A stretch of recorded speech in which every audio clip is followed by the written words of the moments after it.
Saat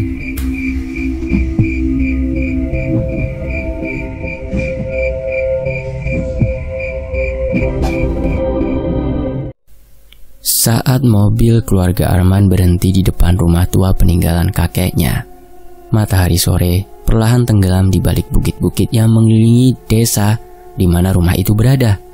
Rumah itu berdiri megah di atas tanah luas dengan pohon-pohon tua mengelilinginya, seolah menutupi sesuatu yang tersembunyi dari kejauhan. Rumah tersebut terlihat seperti istana kecil dengan pintu gerbang besi berkarat dan jendela-jendela besar yang sebagian tertutup tirai kusam. Namun, semakin dekat mereka melangkah, semakin jelas terlihat bahwa bangunan itu sudah terlalu lama tak dihuni. Akhirnya sampai juga, ucap Arman sambil mematikan mesin mobil. Rina, istrinya, hanya mengangguk. Matanya terpaku pada rumah itu, menahan perasaan tak nyaman yang muncul entah dari mana. "Ayah, kenapa rumah ini terlihat menyeramkan?" tanya Melati, anak perempuan mereka yang masih berusia 10 tahun, sambil merapatkan jaketnya meski udara sore terasa hangat. "Jangan khawatir sayang, ini cuma rumah tua. Setelah kita bersihkan, semuanya akan terlihat lebih baik," sahut Arman, berusaha meyakinkan dirinya sendiri. Mereka membuka pintu rumah yang berat dan berderit nyaring. Saat pintu itu terbuka, udara dingin menyambut mereka, seolah membawa aroma lembab dan debu yang menyesakkan dada. Langit-langit tinggi dengan lampu gantung tua yang berdebu menjulang di atas mereka, sementara dinding-dindingnya dipenuhi bingkai-bingkai foto kuno yang menatap mereka dengan dingin. "Sungguh seperti kembali ke masa lalu," gumam Rina mengamati segala sesuatu di dalam rumah itu. Tangga kayu yang mengarah ke lantai atas terlihat kokoh namun gelap. Cahaya dari jendela mulai memudar seiring matahari yang tenggelam, membuat rumah itu terasa semakin suram. Mereka mulai berkeliling, memeriksa ruangan satu persatu, namun ada beberapa pintu yang tak bisa dibuka, terkunci rapat, seakan tak pernah ingin dibuka lagi. Salah satunya adalah pintu ke ruang bawah tanah. Pegangannya dingin saat Arman mencobanya, tapi pintu itu tidak bergeming. Rina mendekat, ikut mencoba memutar kenop pintu, tetapi tetap saja tak ada hasil. "Biarkan saja dulu, mungkin nanti kita bisa menemukan kuncinya," kata Rina sambil menarik nafas dalam-dalam, berusaha menghilangkan ketidaknyamanan yang mulai merayapi dirinya. Hari mulai gelap saat mereka selesai menata sebagian barang-barang. Kelelahan menyelimuti tubuh mereka, dan mereka pun memutuskan untuk beristirahat. Namun, malam pertama di rumah baru itu segera memberikan nuansa berbeda. Sekitar pukul 2 dini hari, suara-suara aneh mulai terdengar. Rina yang setengah terbangun merasakan ada sesuatu yang janggal. Awalnya hanya suara berderit kecil dari lantai kayu, tapi semakin lama suara itu terdengar seperti langkah kaki. Langkah berat, perlahan-lahan, seperti seseorang berjalan mengitari lantai atas. Rina bangkit dari tempat tidur, menajamkan telinga, melirik ke samping. Ia melihat Arman yang masih tertidur lelap. Suara langkah kaki itu semakin jelas, semakin dekat. Ia bangkit dengan hati-hati, berusaha tidak membangunkan suaminya.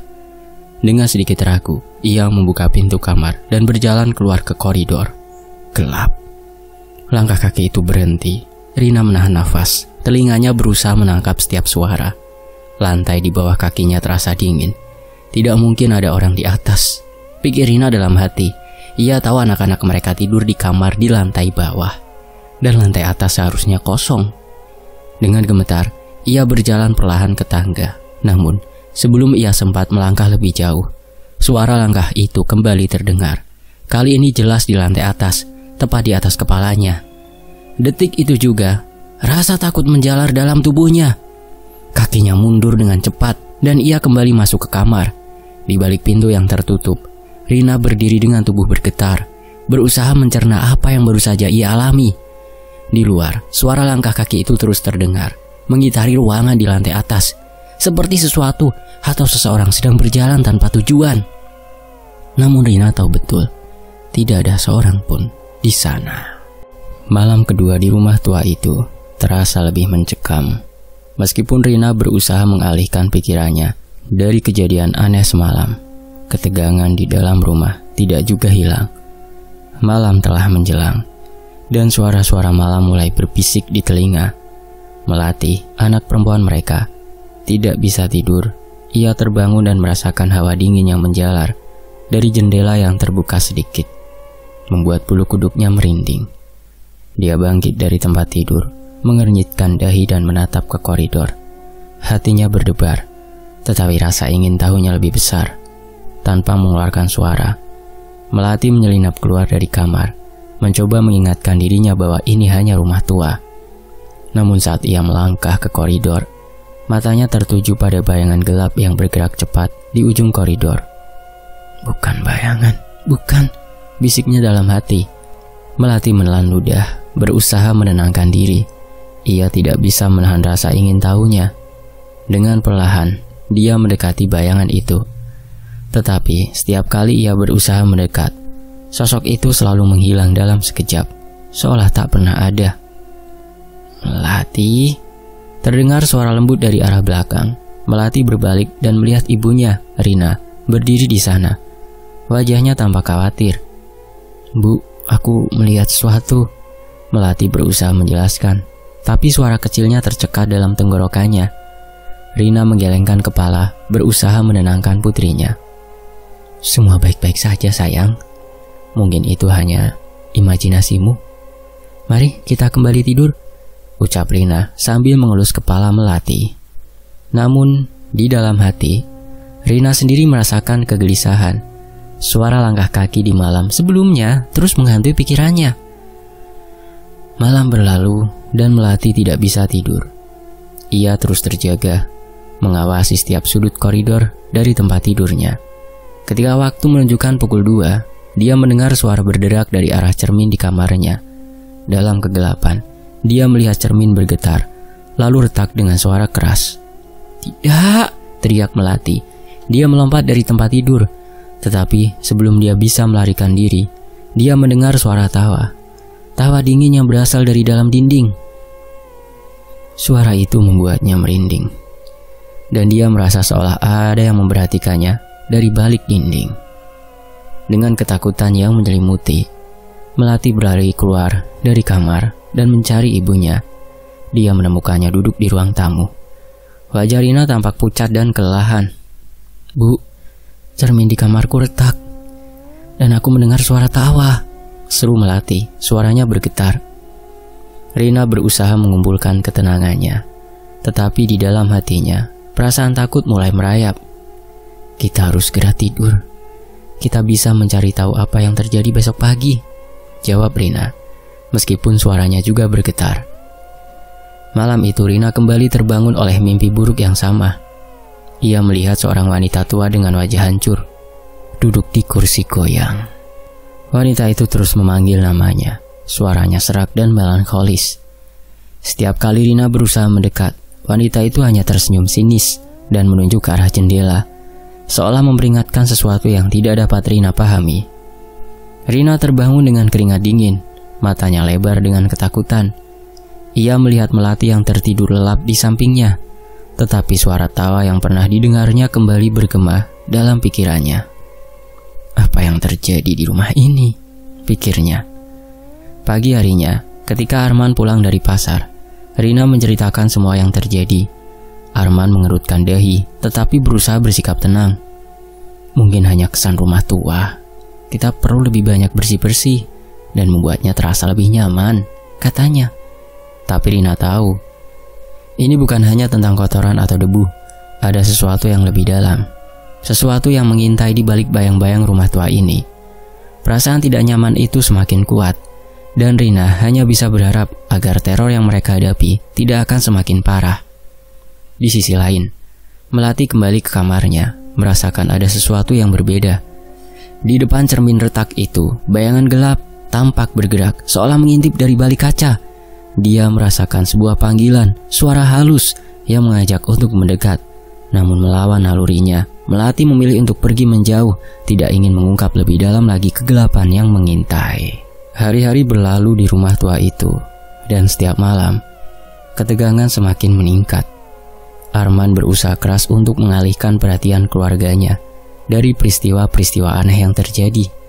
Tetapi Melati dan Rina terus dihantui oleh kehadiran misterius yang sepertinya tidak ingin pergi.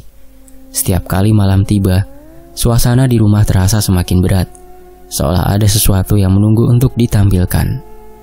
Pada malam ketiga, setelah seharian membersihkan rumah, Melati tidur di kamarnya dengan gelisah. Ketika dia terbangun, dia merasakan hawa dingin yang aneh mengisi ruangan. Suara berderit dari lantai kayu di luar kamar membuatnya merasa cemas. Melati menggigil, berusaha menenangkan diri, tetapi perasaan bahwa dia tidak sendirian membuatnya sulit untuk kembali tidur. Saat Melati menatap ke arah pintu, dia melihat bayangan gelap melintas di koridor. Dia menahan nafas, tubuhnya membeku.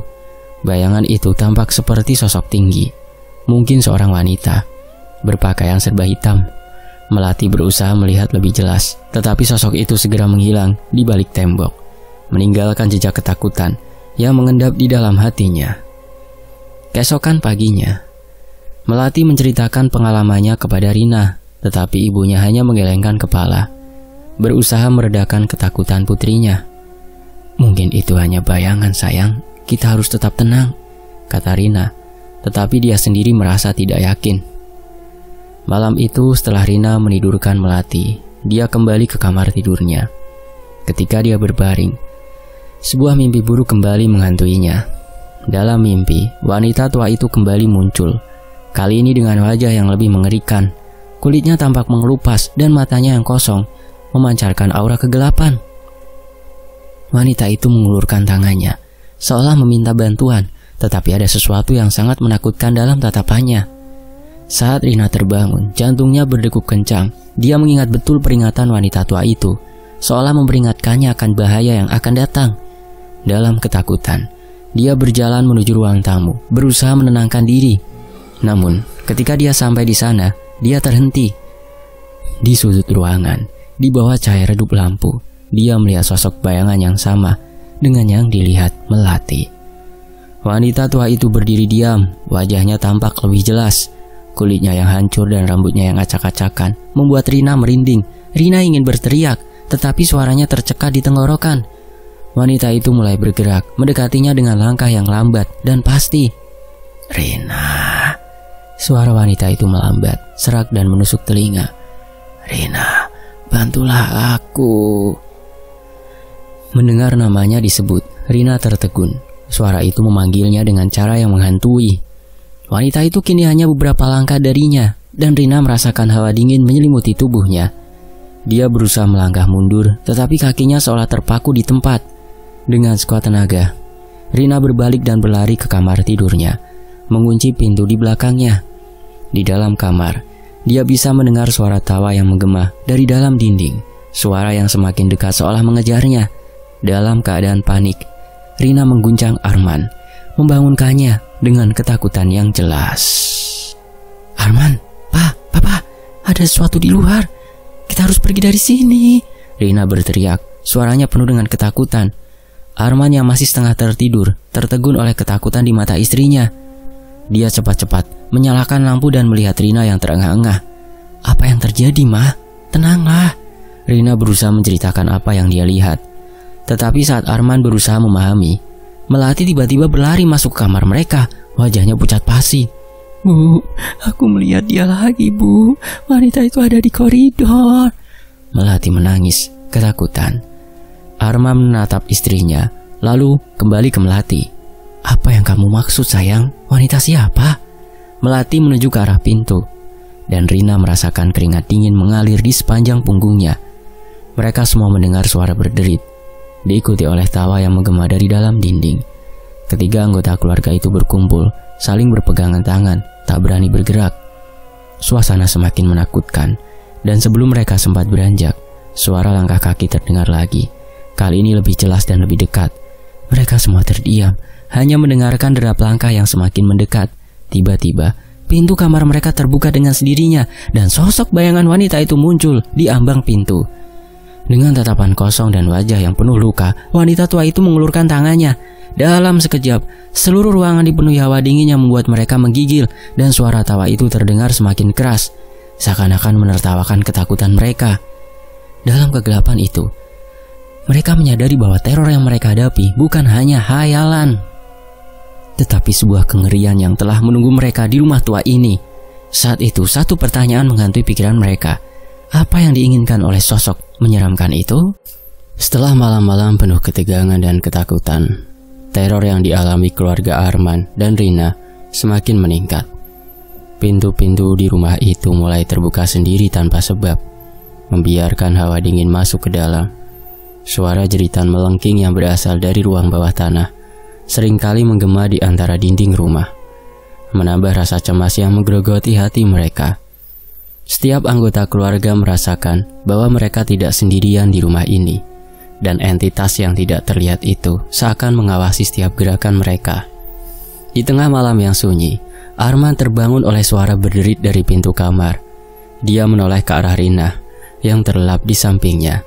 Dengan rasa was-was, Arman mengangkat tubuhnya dan perlahan-lahan berjalan menuju pintu.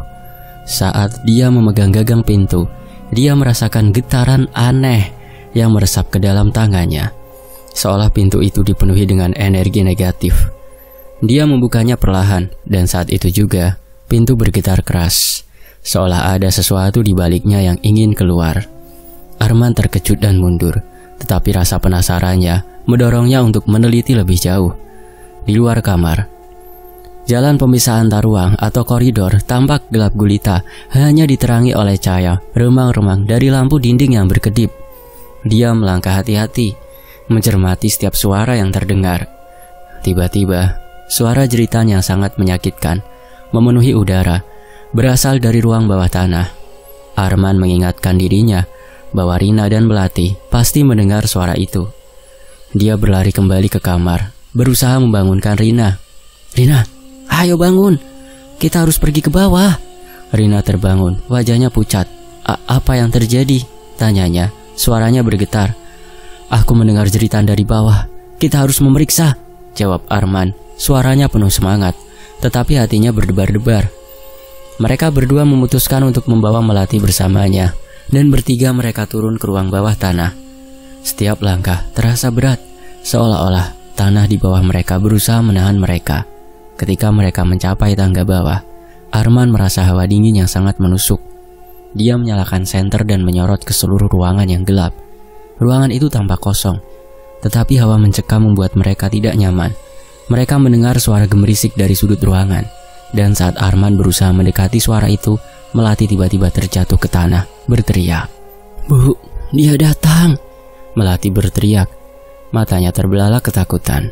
Suaranya berubah, seperti bukan suara Melati, melainkan suara yang dalam dan menyeramkan.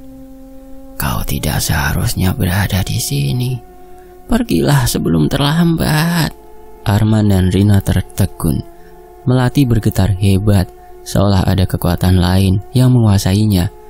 Arman berusaha mendekatinya, tetapi seolah ada batasan tak terlihat yang membuatnya tidak bisa melangkah lebih dekat.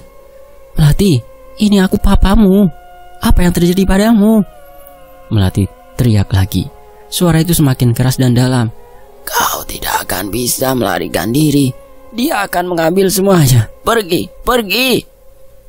Hawa dingin di sekitar mereka semakin memburuk, dan suara jeritan di dalam dinding semakin jelas. Arman berusaha menenangkan Melati, tetapi sebelum dia bisa berkata-kata, bayangan gelap muncul di sudut mata. Sesosok makhluk tinggi dengan wajah hancur melangkah ke arah mereka dengan tatapan kosong yang menakutkan. Rina merasakan kehadiran yang mengerikan mendekat, dan dia berlari menjauh, tetapi dinding terasa menutup. Arman yang masih mencoba menahan Melati merasakan hawa dingin menyengat di lehernya. Saat dia membalikkan badan untuk melihat Rina, bayangan itu menyerangnya dengan cepat, mendorongnya hingga terjatuh ke tanah. "Jangan!" Rina berteriak, berusaha meraih suaminya, tetapi makhluk itu sudah terlalu dekat. Dalam sekejap bayangan itu menghilang dan Arman terjerembab ke lantai. Melati dalam keadaan kerasukan, melawan dan berteriak tanpa henti, menggenggam kepalanya seolah mencoba mengeluarkan sesuatu dari dalamnya. Setelah beberapa detik yang terasa seperti selamanya, Melati terdiam dan jatuh pingsan. Arman dan Rina bergegas mendekatinya, dan saat itu juga teriakan yang menggema dari dalam dinding berhenti seolah terputus. Mereka merangkak mendekat ke Melati yang terkulai di lantai. Rina mengguncang-guncang tubuhnya, tetapi Melati tidak bergerak. "Melati, bangun sayang, tolong bangun." Rina menangis ketakutan. Akhirnya Melati membuka matanya, tetapi tatapannya kosong dan melamun. "Dia datang untuk kita. Kita tidak bisa tinggal di sini. Kita harus pergi sebelum semuanya terlambat." Melati berkata, suaranya lemah. Arman dan Rina saling memandang dengan kekhawatiran.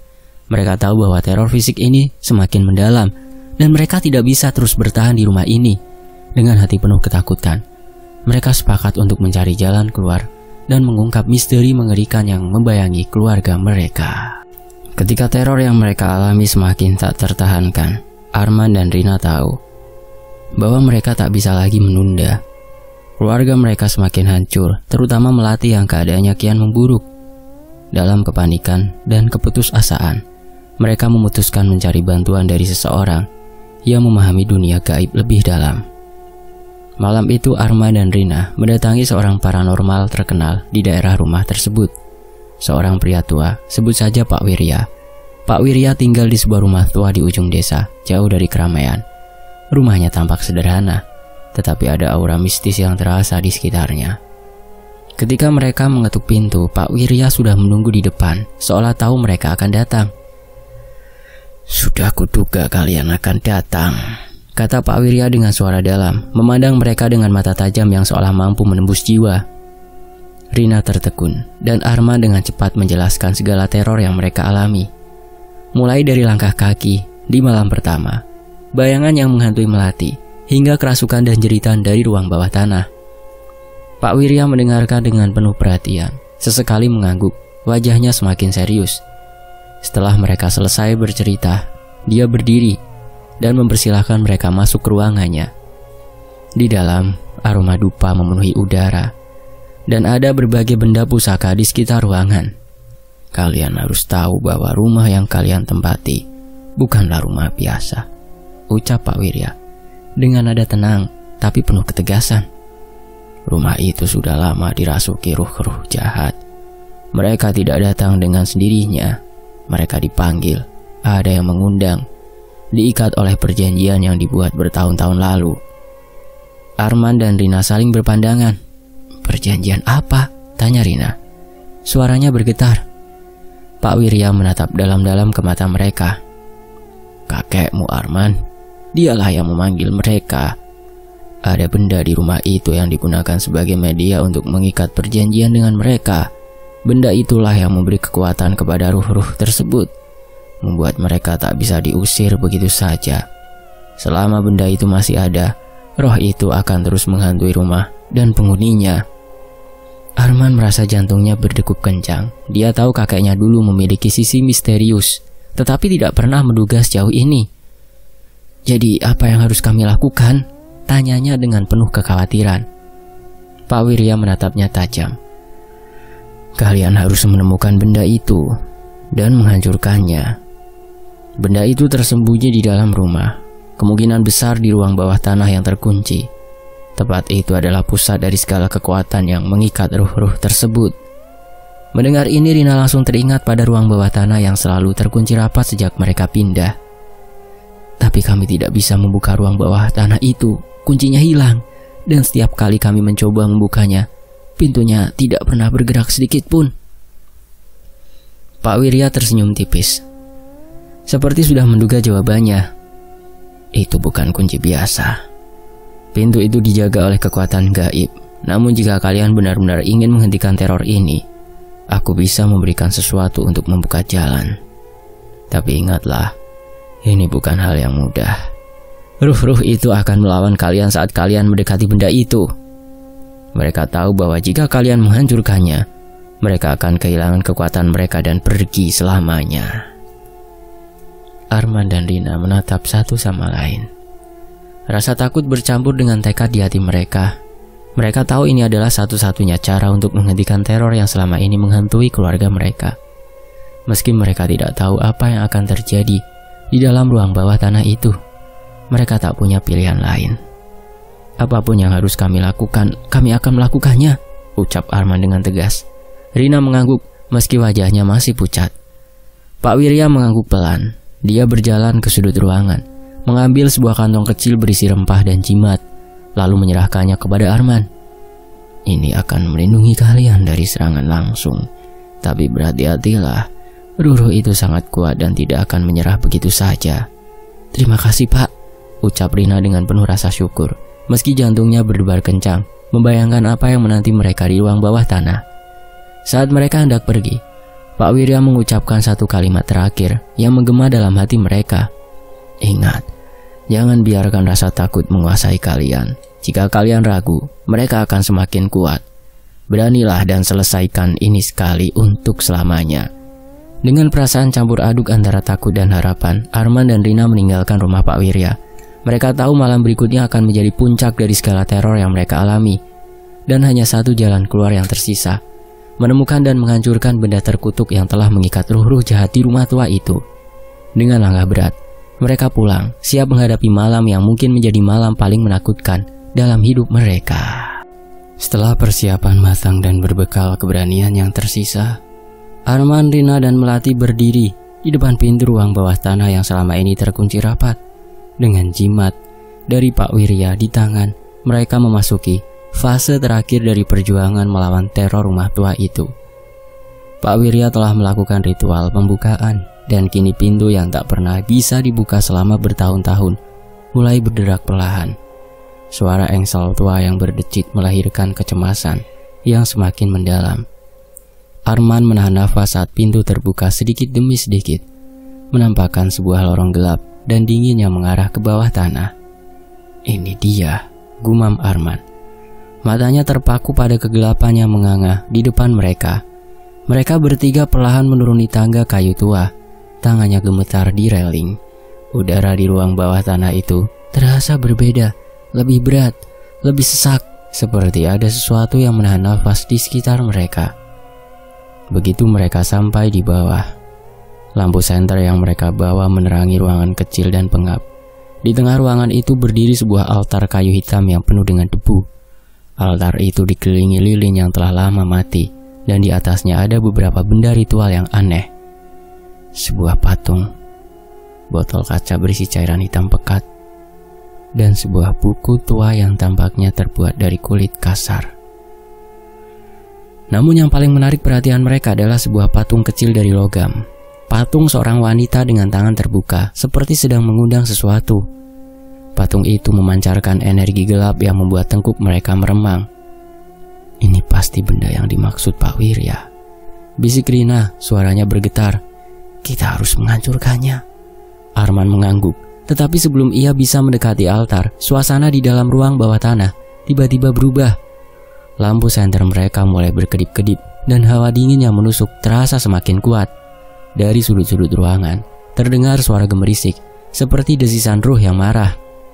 Kita tidak sendirian di sini, kata Arman dengan suara serak. Matanya melirik ke sekeliling ruangan. Bayangan-bayangan yang tadinya hanya terasa di ujung penglihatan, kini mulai bergerak dengan jelas. Sosok-sosok gelap muncul dari dinding, dari lantai, bahkan dari langit-langit, bergerak perlahan mendekati mereka. Wujud-wujud itu bukan lagi hanya bayangan. Kini mereka tampak nyata dengan wajah-wajah cacat, tubuh hancur, dan mata yang memancarkan kebencian. Rina menjerit ketika salah satu bayangan mendekat. Sosok wanita dengan wajah hancur, rambut kusut, dan tangan panjang yang meraih ke arahnya. Arman! Teriaknya, melangkah mundur dengan ketakutan. Ambil benda itu dan hancurkan sekarang, seru Pak Wirya yang berdiri di puncak tangga, mencoba menjaga mereka tetap fokus. Arman berlari ke arah altar dengan nekat, mengambil patung logam di tangannya.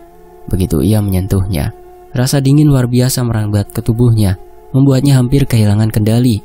Matanya membelalak ketika patung itu terasa seolah hidup, berdenyut di tangannya, mencoba menolak kehancurannya. Sementara itu Rina mencoba melindungi Melati yang kembali kesurupan. Tubuhnya menggeliat liar dengan suara-suara yang keluar dari mulutnya.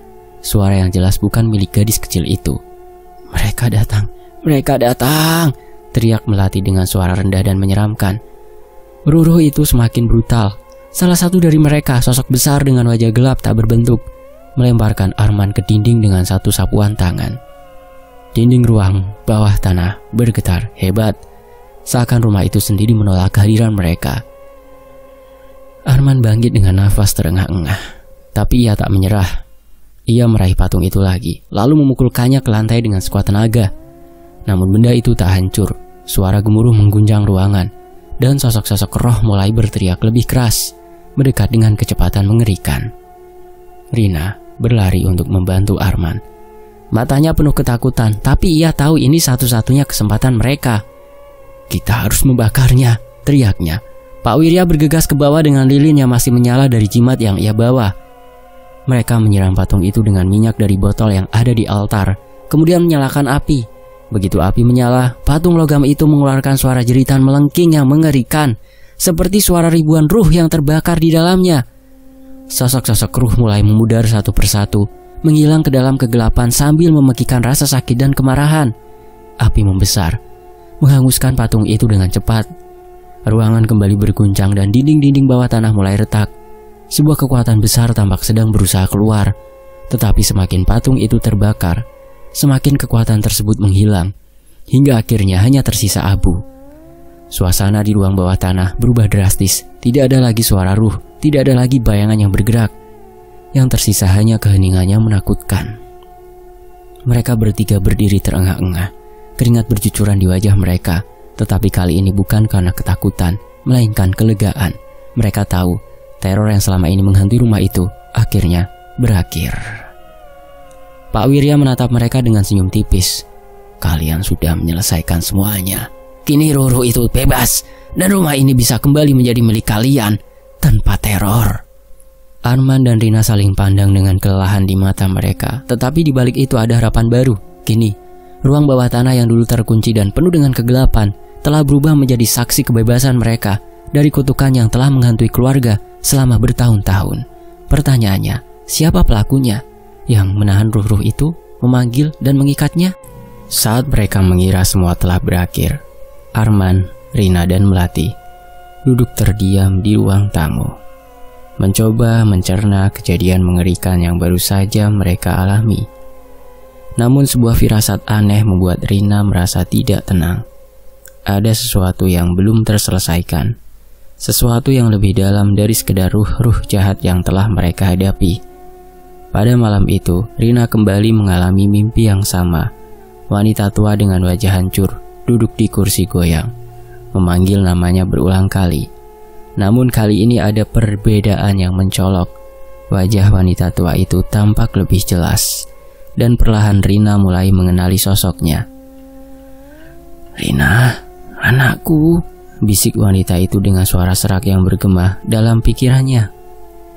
Rina terbangun dengan jantung berdegup kencang. Keringat dingin membasahi dahinya. Itu tidak mungkin," gumamnya. Tubuhnya bergetar karena terkejut. Sosok dalam mimpi itu, wanita tua yang selama ini menghantui tidurnya, ternyata bukan ruh asing. Itu adalah ibunya. Rina bergegas membangunkan Arman. Wajahnya pucat pasi. "Arman, aku tahu siapa wanita dalam mimpiku. Itu ibuku." Arman terbelalak, matanya dipenuhi kebingungan. "Apa maksudmu?" "Ibumu sudah meninggal bertahun-tahun yang lalu." "Tidak, dia masih hidup," jawab Rina. Nafasnya terengah-engah. "Dan dia adalah pelaku perjanjian hitam itu. Semua ruh yang menghantui kita, mereka adalah korban dari ritual-ritual ibuku." Rina terduduk di sofa, memegangi kepalanya yang berdenyut. Ia ingat bahwa selama ini ibunya adalah seorang wanita yang misterius, sering melakukan ritual-ritual di tempat yang tak diketahui Rina ketika masih kecil. Namun ia tidak pernah tahu seberapa dalam keterlibatan ibunya dalam dunia hitam. Sambil menenangkan diri, Rina mulai menghubungkan semua kejadian. Wanita tua dalam mimpinya tidak pernah memanggil dengan ada ancaman. Ia memanggil Rina karena sesuatu yang lebih besar, sesuatu yang tersembunyi selama ini. Ibunya bukan sekedar bagian dari masa lalunya yang kelam, tetapi adalah dalang di balik semua teror yang menimpa keluarganya. Pak Wirya yang masih membantu mereka tiba-tiba menyela. "Saya tahu ada sesuatu yang lebih besar dari sekedar perjanjian dengan kakekmu. Roh-roh itu bukan hanya karena perjanjian kakekmu.